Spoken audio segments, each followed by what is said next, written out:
பெற்றவங்களா இருங்க. சொல்றாங்க எல்லாம் பெரிய பெரிய ஆளுன்னு சொல்றாங்க. நான் எனக்கு அவ்வளவு கூட்டம் இருக்குன்னு சொல்றாங்க. இயேசு இல்லாம வந்திருக்குமா? இயேசு இல்லாம இந்த ஆசீர்வாதம் வந்திருக்குமா? இயேசு இல்லாம இந்த புகழ் வந்திருக்குமா? இயேசு இல்லாம இந்த பேர் வந்திருக்குமா?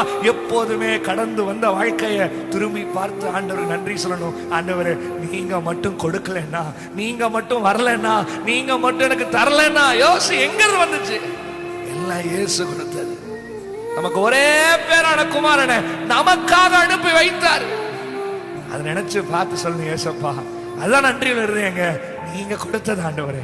குடும்பம் நீங்க கொடுத்தது, வீடு நீங்க டெய்லி சாப்பிடுற சாப்பாடு, Dress உட நீங்க கொடுத்ததுப்பா. நீங்க மட்டும் அதெல்லாம் கொடுக்காம விட்டுருந்தா என்னை எவ்வளவு ஏளனமா பேசியிருப்பாங்க, என்னை எந்த மாதிரி ட்ரீட் பண்ணிருப்பாங்க. நீங்க கொடுத்தது டாடி அப்படின்னு சொல்லி என் கூட சேர்ந்து கையை உயர்த்தி